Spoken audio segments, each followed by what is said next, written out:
Selamat datang dan selamat menikmati. Setelah mencapai markas persiapan Hero, Granada menghubungi Demon King. Ada rumor yang beredar dalam party Hero. Mereka mengatakan kalau Demon King menggunakan sihir api hitam. Oleh karena itu, para hero mulai memakai equipment dengan ketahanan api. Juga ada rumor yang mengatakan kalau Demon King tidak mengirim monster karena dia ketakutan. Diaz berkata, mereka tidak akan mendapatkan apapun dalam perjalanan ini, entah itu kehormatan atau kekayaan.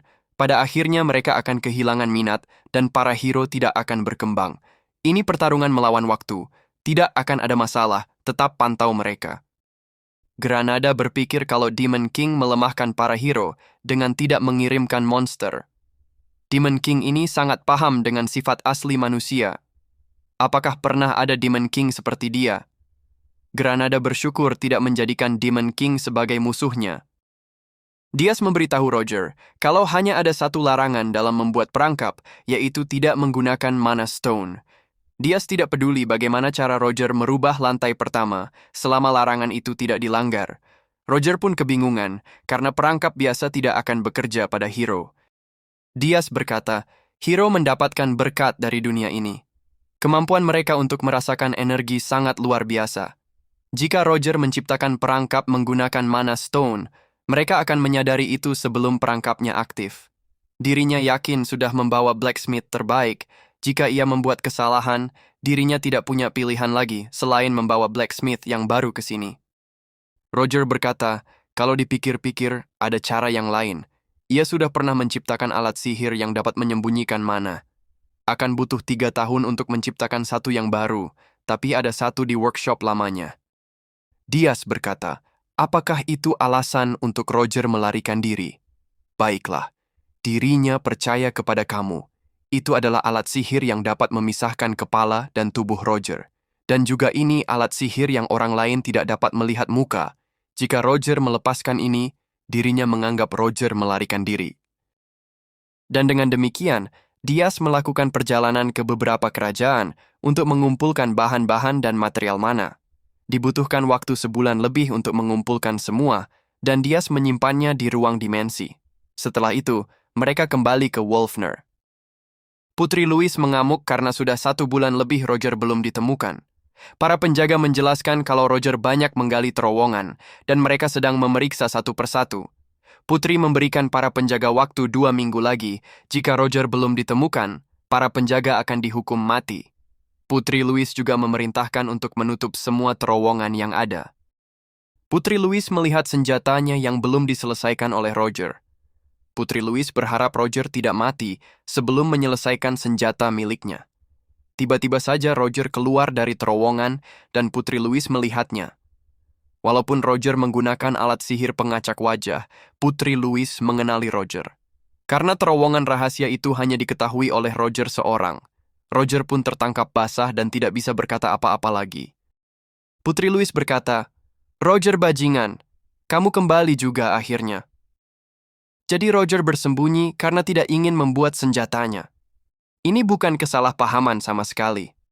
Beraninya Roger menghina dirinya. Mulai dari sekarang, Roger adalah budaknya. Roger akan membuat senjata untuknya seumur hidup. Tapi sebelum itu, ia akan menghukum Roger karena sudah melarikan diri. Sebelum Putri Louis menghajar Roger, Diaz muncul dan menghempaskan Putri Louis. Diaz memerintahkan Roger untuk segera mendapatkan alat sihirnya. Putri Louis pun bertanya identitas Diaz, tapi Diaz hanya mengaku sebagai master dari Roger. Putri Louis tidak terima, karena Roger adalah budaknya dan menyerang Diaz. Pertarungan sengit pun terjadi, mereka saling bertukar serangan. Diaz teringat akan Putri Louis Frev, putri kedua kerajaan Dwarf.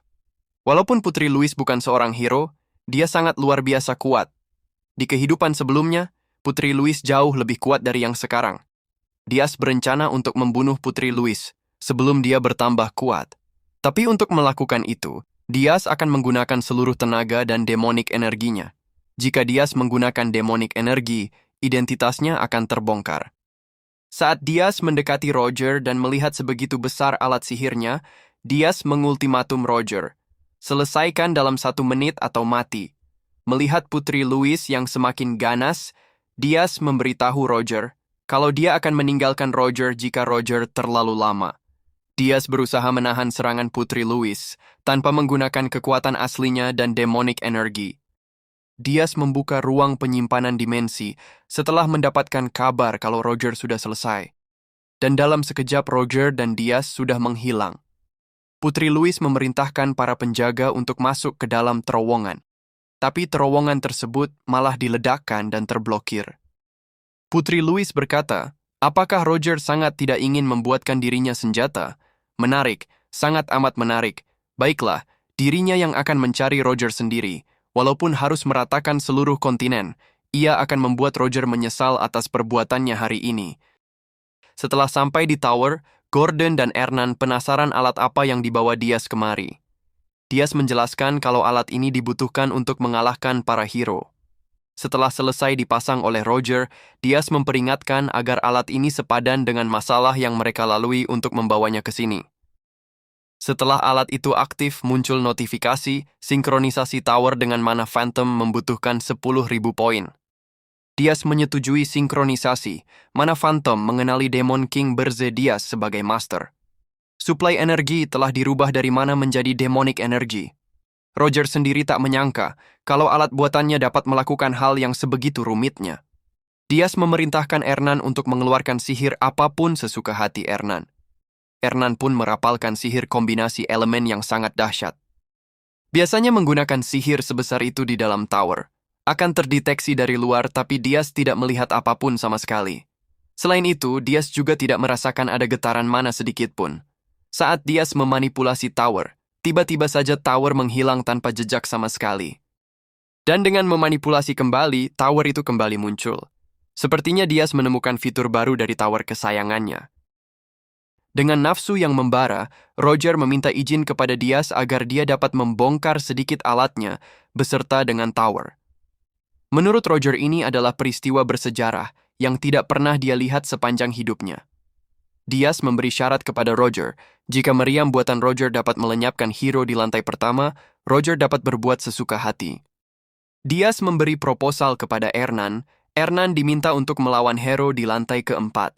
Awalnya Diaz ragu akan partisipasi Hernan, karena Hernan adalah seorang putri kerajaan yang masih polos. Berkhianat melawan umat manusia, sepertinya itu akan berat bagi Hernan. Tapi melihat Hernan yang dengan serius memikirkan elemen apa yang akan dia pakai, Diaz berubah pikiran. Diaz menjelaskan kalau dia sebenarnya hanya ingin Hernan membuat para hero kebingungan saja.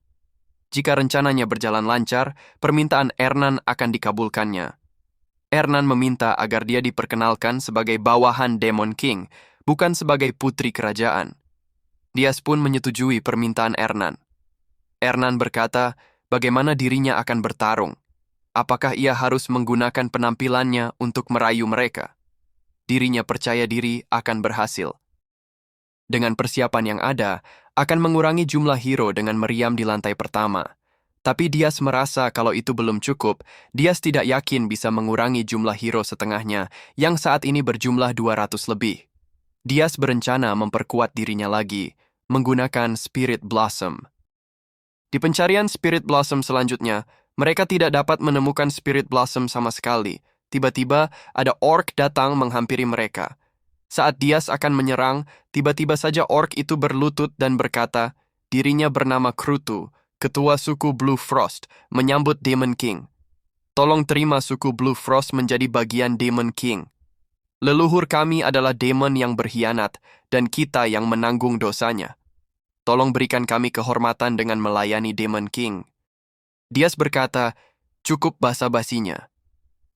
Pada akhirnya, kalian ingin menjadi kuat dengan menjadi bagian pasukan Demon King. Lagi pula, kalian lebih cocok dengan demonic energy daripada Spirit Blossom. Krutu berkata, sepertinya Demon King sudah mengetahui segalanya, tidak perlu untuk ragu-ragu kalau begitu. Saat kotak itu terbuka, terlihat ada 3 Spirit Blossom.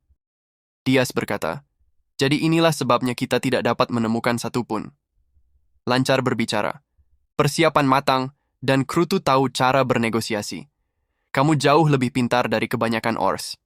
Krutu berkata, untuk bertahan di tanah yang keras ini, suku kami mendahulukan kebijaksanaan di atas kekuatan. Diaz berkata, baiklah. tapi dirinya hanya akan memilih kamu, Krutu. Taklukkan padang salju dan kembangkan sukumu demi Demon King. Tunggu perintahnya, dan ia akan memberikan hadiah yang lebih berharga daripada kekuatan. Suku Frostblade akan ada selamanya. Krutu dan suku Frostblade bersumpah setia kepada Demon King Berzedias. Dias mengukur kekuatan pasukannya. Di luar tower ada pasukan Orsh. Lantai pertama ada Roger dan 60 mana cannon. Lantai keempat ada Ernan Hilderan. Semua bidak sudah diletakkan di tempatnya. Dias akan membuat para hero membayar penghinaan yang dia terima di kehidupan sebelumnya. Hilan, Granada, dan party hero akhirnya tiba di Gunung Ergest. Hero dan partinya diundang oleh Lord Castellan dalam perayaan makan malam. Lord Castellan meminta hero memberikan sepatah dua kata untuk menyemangati semuanya. Hilan berkata, teman seperjalanan, hero, bangsawan, knight, mage, dan merchant. Perjalanan panjang kita akhirnya mencapai puncaknya. Barisan hero yang menjawab panggilan kebenaran membuat Demo King ketakutan sampai-sampai tidak mengirimkan monster. Tapi kita tidak boleh lengah. Besok adalah harinya. Kita akan mengambil kepala Demon King yang bodoh, yang berani menculik putri mahkota Ernan Hilderan. Granada berpikir, seperti yang Demon King prediksi, jumlah anggota ekspedisi tidak bertambah, tapi juga tidak berkurang juga. Karisma dari Hilan yang membawa ekspedisi sejauh ini. Dia mengamankan dana dari para guild dan menjaga barisan mercenary sampai ke sini. Tower terlihat sepi saat terakhir ia melihatnya. Bukankah akan mudah ditaklukkan kalau seperti ini? Haruskah ia sekarang menusuk hero dari belakang? Tidak. Apa yang dirinya pikirkan? Jika penyerangan berhasil, ia akan bebas dari kutukan. Jadi itu hal bagus sebenarnya. Mari mengirim laporan sembari menghirup udara segar. Setelah mendengar laporan dari ekspedisi hero, Dias berkata, saat Granada meninggalkan markas, jangan lagi menghubungi dirinya. Saat menaiki gunung, waspadalah terhadap salju. Jangan lengah di saat malam hari. Yang terakhir, saat pintu tower terbuka, jangan pernah mendekatinya. Sesaat panggilan terputus, Hilan sudah berada di belakang Granada. Granada bertanya kepada Hilan, apakah kita akan berhasil dalam penaklukan Demon King? Hilan menjawab, sebenarnya dirinya juga tidak tahu. Orang-orang percaya dan mengikuti dirinya, tapi penaklukan Demon King tidak pernah lancar sekalipun. Granada mengingatkan, kalau Hilan sudah mengalahkan Demon King of Lust, tidak akan sebanding dengan Demon King yang baru saja muncul. Dan Granada juga bertanya tentang cerita Demon King of Lust dikalahkan. Hilan berkata, semua itu menjadi mungkin karena ia memiliki rekan-rekan yang berani, yang selalu berdiri di depan dan melawan monster. Rekan seperti kamu, Granada. Dirinya akan memimpin, jadi tolong jaga belakangnya. Jika kita bekerja sama, kita pasti akan menang. Sekarang mari kita masuk ke dalam. Hilan memandang Granada dengan penuh perhitungan. Sepertinya Hilan merencanakan sesuatu. Keesokan paginya, rombongan ekspedisi hero berbaris menuju Gunung Ergest. Sesampainya di Gunung Ergest, salah satu anggota melaporkan kalau ada ghoul yang menyerang. Hilan memberikan komando, semua anggota dalam formasi bertarung. Di tengah-tengah pertarungan, Frost Giant mendekati mereka dari arah depan. Hilan memberikan perintah agar semua melarikan diri saat dia menghadapi Frost Giant. Hilan melompat mendekat. Saat Frost Giant berusaha menangkapnya, Hilan berhasil menghindar dan mendekat. Dengan serangan kombinasi, Frost Giant itu dikalahkan. Hilan meneriakan kalau ini saatnya semua melarikan diri. Para hero mulai merasakan kesulitan Gunung Ergest. Beberapa dari mereka menilai kalau ini lebih sulit daripada Tower Demon King. Tapi untungnya korban jiwa sangat sedikit. Mereka bergantung kepada Hilan yang sudah pernah mengalahkan Demon King sebelumnya. Granada juga berpikir sama dengan yang lainnya, Hilan pasti dapat mengalahkan Demon King. Dari kejauhan, Kuruta beserta suku Frostblade meniupkan terompet. Hilan dapat merasakan demonic energi dari Kuruta dan memastikan kalau para orc adalah bawahan Demon King.